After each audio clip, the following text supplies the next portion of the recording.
فدق ہے یا مسئلہ یہ جو دوسرا بیان کیا جاتا ہے کہ دروازہ گرایا گیا، ان واقعات کو لے کر لوگ ان پر سب و شتم کرتے ہیں اور گالم گلوچ، تو ان واقعات کی کس حد تک حقیقت ہے؟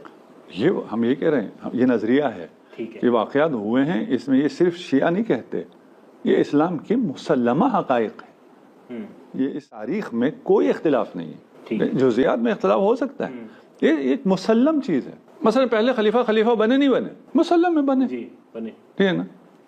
اسلام میں رسول کے بعد پہلا خلیفہ کون بن گیا؟ حضرت ابوبکر بن گئے۔ اس میں کوئی اختلاف ہے؟ اس میں کوئی شیعہ سنی ہے؟ کوئی شیعہ سنی ہے؟ کوئی شیعہ سنی نہیں، ٹھیک ہے نا؟ جناب سیدہ سے فدق لیا گیا، اس میں کوئی اختلاف ہے؟ کوئی اختلاف نہیں، ٹھیک ہے نا؟ اختلاف کہاں آئے گا؟ حق کس کے ساتھ؟ یہاں بھی اہل سنت کی غالب اکثریت جناب سیدہ کے ساتھ، ٹھیک ہے؟ پھر کون سا شیعہ سنی؟ کوئی شیعہ سنی نہیں۔ اب جو بیچارے عوام ہیں، پتہ نہیں ہے، وہ کہتے ہیں جی یہ شاید جھوٹ ہے، یا اس کو آپ بیان کر رہے ہیں تو اس کا مقصد یہ ہے۔ تاریخی حقائق ہیں، تاریخی حقائق کو چھپایا جائے، کیا کیا جائے؟ ہمارے بزرگوں نے نہیں چھپایا، نہ اہل سنت کے اکابرین نے چھپایا، علماء نے چھپایا، نہ ہمارے اہل سنت علماء نے لکھا تھا بھی تو یہ مسلمہ تاریخی حقیقت بنی نا، نہیں تو صرف ہو جاتا ہے رافضوں نے لکھا ہے۔ بالکل ٹھیک، یہ تاریخی حقائق ہیں، یہ ہوئے، یہ واقعات پیش آئے ہیں، ٹھیک ہے؟ اس کا انکار کوئی کر سکتا ہے؟ کوئی انکار نہیں کر سکتا ہے۔ لیکن یہ ایسے تاریخی حقائق ہیں کہ اگر آج اس کو بیان کیا جائے تو لوگ گستاخی صحابہ کے فتوے لگا دیتے ہیں۔ نہیں، کوئی بھی نہیں، یہ ساری کتابیں ان کو پھاڑ کے پھینکنی پڑیں گی اپنی۔ یہ دیکھیں، میں ابھی کہہ رہا ہوں اس پہ میں گستاخ ہوا ہوں تو مجھ سے پہلے وہ تمام علماء اہل سنت گستاخ ہوئے جنہوں نے یہ لکھا ہے، نہیں ہو سکتا۔ آج آپ جا کے کسی عالم اہل سنت سے پوچھیں فدق کا واقعہ ہوا تھا نہیں ہوا تھا، انکار نہیں کر سکتا، کوئی بھی انکار نہیں کر سکتا، کوئی بھی یہ نہیں، کوئی جھوٹ بولے الگ مسئلہ، کوئی بھی نہیں کہہ سکتا کہ نہیں ہوا تھا، ہوا تھا۔ کیا وہ گستاخ ہو گیا؟ یہی ہم یہی کہہ رہے ہیں، سب و شتم الگ ہے، توہین الگ ہے، ٹھیک ہے نا؟ عقیدہ ہوا تھا یا نہیں ہوا تھا، دیکھیں ایک آدمی جاہل ہے، اس بیچارے کو کچھ پتہ نہیں ہے، اس نے کوئی عقیدہ رکھنا ہی نہیں ہے، اسلام میں کیا ہوا تھا کیا نہیں ہوا تھا مجھے کوئی پتہ نہیں، میں مسلمان، ٹھیک ہے بھائی تو مسلمان۔ ایک تاریخ کا، حدیث کا، قرآن کا اسٹوڈنٹ ہے، وہ پڑھتا ہے، اس کے سامنے آتی چیزیں، اب وہ کیا کرے؟ ظاہر ہے وہ ان تمام، اب وہ آپ کو پھاڑ کے پھینک دے، آپ کو اہل سنت کے آدھی کتابیں پھاڑ کے پھینکنی پڑیں گی، دریا برد کرنا پڑے گا، ہر جگہ ہے۔ اچھا قبلہ، اسی کے ساتھ جو دوسرا واقعہ بیان کیا جاتا ہے دروازے والا، دروازہ گرانے والا، کہا جاتا ہے کہ اس واقعے کی تو صحیح بھی نہیں ہے، اس حوالے سے کیا کہتے ہیں؟ ہم کہتے ہیں صحیح سند اہل سنت میں بھی ہے، ہاں دیکھیں ابھی ہم اس کا حوالے نہیں دے رہے، ہے نا، اس کا جس کو پتہ ہے اس کو آپ کو پتہ ہے، آج کل ویسے بھی اس کا دور ہے، حوالے اتنے ہیں، جس نے نہیں ماننا اس کو وہ نہیں ہے، ہم ابھی اس طرح کی کوئی بات کر رہے ہیں تو حوالے دیں گے۔ میں دوبارہ کہتا ہوں، تفصیل میں فرق ہے، ٹھیک ہے نا؟ اصل واقعہ ہوا نہیں ہوا، مسلمات تاریخ میں سے ہوا ہے، اصل واقعہ ہوا ہے، ٹھیک ہے نا؟ اب تفصیل میں مثلا اس میں وہ کہتے ہیں دروازہ ہی نہیں ہوتا تھا، اول تو یہ غلط ہے کہ دروازہ ہی نہیں ہوتا تھا، ٹھیک ہے نا؟ بھئی آپ اس واقعے کے انکار کے لیے کریں گے دروازہ ہی نہیں ہوتا تھا اس زمانے میں، وہ آپ چلے جائیں دروازے کتنے ہوتے تھے، انا مدینۃ العلم علی بابو، آپ کو جٹلائیں گے خود رسول خدا کہ بھئی دروازہ ہوتا تھا اور میرے مدینے کا دروازہ علی، ٹھیک ہے نا؟ نہیں تو کہتے ہیں علی میرے شہر کا پردہ ہے، کیونکہ دروازے تو ہوتے ہی نہیں تھے، ٹھیک ہے نا؟ کوئی بھی سویلائزڈ معاشرہ بغیر دروازے کے، بالکل ٹھیک ہے نا؟ اور وہ مکہ مدینہ کا سویلائزڈ معاشرہ ہے۔ تفصیل میں چلے جائیں، آپ جزئیات ثابت کرنے پہ آ جائیں، ہاں جزئیات ثابت نہیں ہوتی، تاریخ میں بہت سی جزئیات ثابت نہیں ہوتی، نہیں، تاریخی حقائق کی روایات کی صحت اور سقم کے معیارات بھی الگ ہیں، بالکل ٹھیک ہے نا؟ اس میں بھی مغالطہ کرتے ہیں۔ جب فضائل اہل بیت کی باری آئے تو آپ پھر کہتے ہیں اس کی صحیح سند نہیں ہے، کیونکہ آپ معیارات کو بالکل اور لیول پہ لے کے، اور پھر فضائل باقی جو چیزیں فضائل ہیں اس پہ جب بات آ جائے تو آپ اس معیار کو بہت نیچے لا کے رکھتے ہیں، نہ وہ اتنا نیچے ہوتا ہے معیار، نہ اتنا اوپر ہوتا ہے، ہر چیز کا اپنا میرٹ ہوتا ہے، بالکل ٹھیک۔ اگر اس میرٹ پہ آپ چیزوں کو نہ مانیں تو پھر اس کو نہیں مانیں تو اس کے بعد بہت سی چیزیں ختم ہو جاتی ہیں، وہ بھی ثابت نہیں ہوتی، بالکل ٹھیک ہے۔ اب یہ عوام کے لیے مشکل ہے کہ ہم ان کو یہ بتائیں کہ کس کی کیا میرٹس ہیں، لیکن یہ مغالطہ ہے۔ دیکھیں ایک دفعہ آپ حکم اللہ ثابت کرنے چلتے ہیں کہ یہ اللہ کا حکم ہے، اس کا میرٹ اور ہے، بالکل ٹھیک ہے، لیکن وہاں پھر علمی بحث ہے، وہاں سرے سے میرٹ نہیں ہے، وہاں آپ قیاس و استحسان بھی کرتے ہیں، اپنے خیال میں جو کچھ آتا ہے اسے بھی حکم اللہ کہہ دیتے ہیں، مکتب اہل بیت میں بہت اسٹرکٹ ہے, نہیں ہو سکتا جب تک یقینی نہ ہو, قسم نہ کھا سکیں یہ اللہ کا حکم ہے, تب تک آپ کوئی فتویٰ نہیں دے سکتے. بالکل ٹھیک. لیکن جب تاریخی حقائق میں آتا ہے تو وہ اسٹرکٹنس, وہ میرٹ وہاں پہ نہیں ہوتا ہے.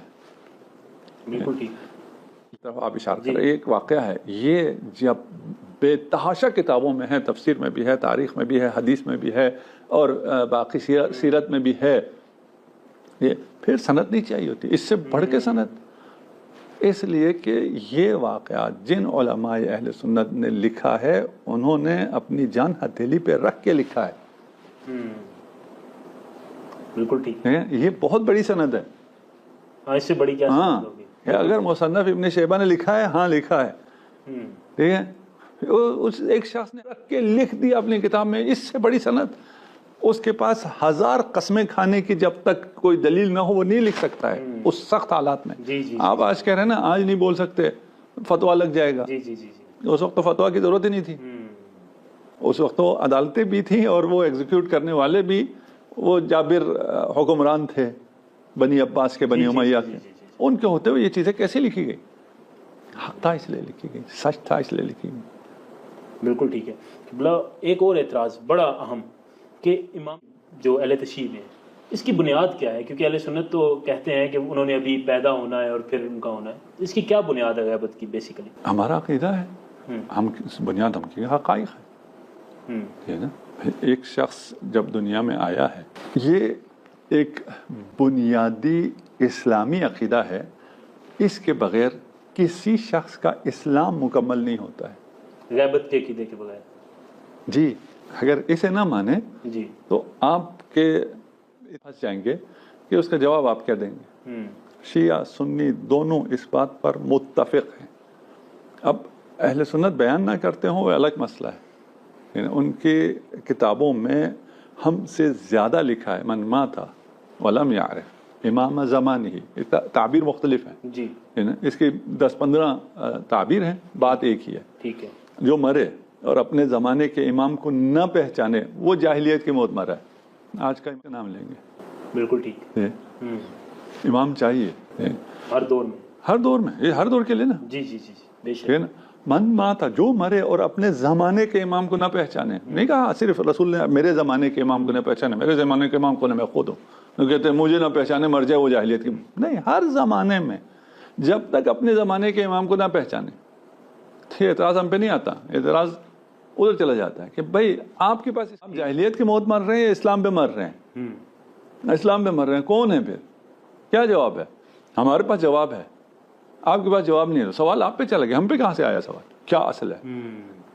اصل پہ ہم ہیں, ٹھیک ہے, ہم ہی اصل ہیں, یہ نا.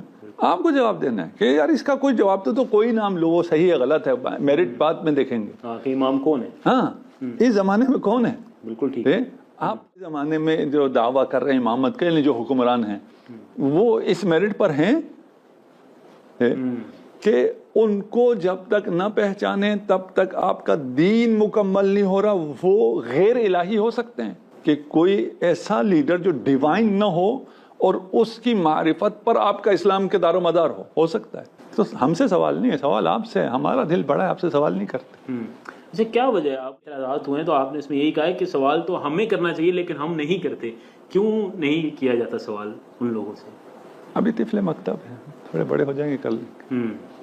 کہا جاتا ہے مولا علی کی جب خلافت قائم ہوئی, اہل سنت کے نزدیک کہا جاتا ہے چوتھے نمبر پر جب خلافت قائم ہوئی تو سب سے پہلے جنہوں نے بیعت کی وہ حضرت عثمان کو جنہوں نے قتل کیا تھا وہ لوگ تھے. تو الزام لگایا جاتا ہے کہ یہ تو آپ لوگ دیکھ لیں کہ کہاں سے چلا ہے یہ سلسلہ. کیا کہتے ہیں اس پر؟ تحقیق کر لیں قاتلین عثمان کون تھے, مسئلہ حل ہو جائے گا. روشنی ڈالیں اس پر تھوڑی. نہیں, ہم یہی کہہ رہے ہیں نا, ہم تو الزام لگانے والوں سے کہہ رہے ہیں نا, آپ تحقیق کریں, سارا مسئلہ حل ہو جائے گا. ٹھیک. پھر اگر آپ کو قاتل سے مشکل ہے تو آپ کو ادھر الزام ہے, ایک بلوا آیا تھا, کوئی پتہ نہیں ہے کون قاتل ہے, بلوا بیچنے والوں کو پتہ ہے, ان سے آپ کی عقیدت ہے. اچھا, ٹھیک ہے نا, ایک نہیں تھے, زیادہ تھے. امیر المومنین کا تو صرف ایک قاتل تھا نا جی, اس کو بیچنے والے کون تھے وہ بھی واضح ہے, اس پہ بھی ہماری پوری ٹاک ہے.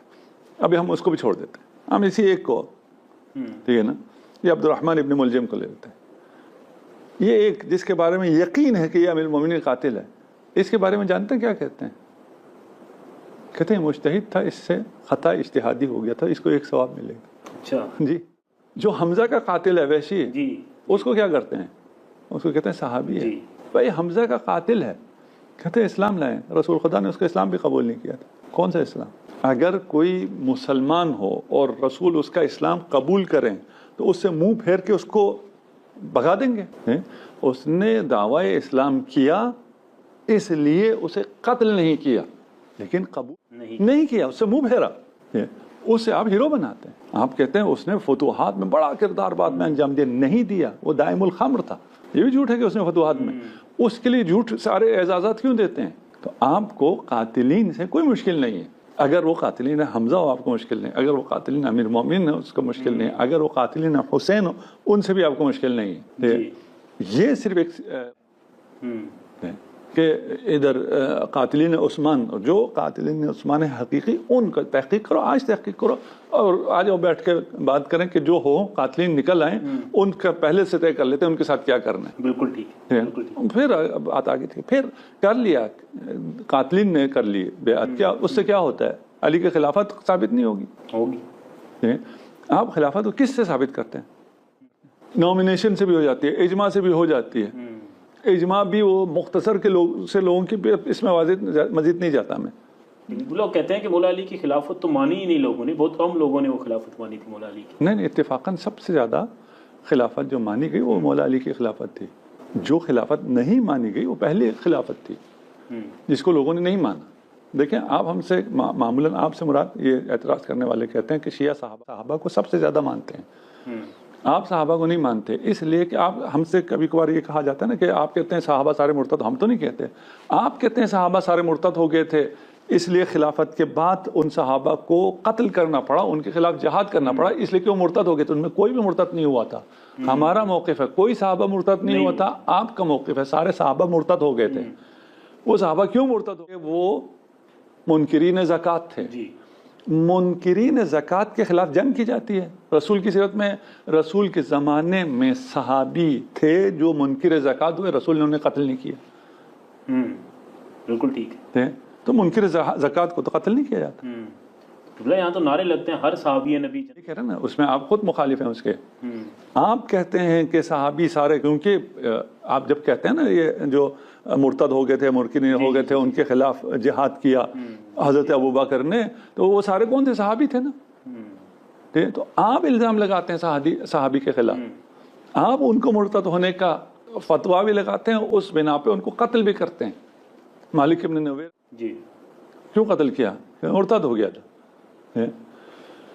کیسے مرتد ہوا تھا؟ رات کا کھانا ساتھ کھایا، نماز ساتھ پڑھی، پھر نظر پڑ گئی مالک کی بیوی پہ تو رات میں سر اتار لیا۔ صحابی تھا نا۔ تو ہم صحابہ کو بھی ہم مانتے ہیں، صحابہ کی عظمت کے بھی ہم قائل ہیں۔ خلافت دین کا اجماع ہوا ہے، سب نے مانا ہے۔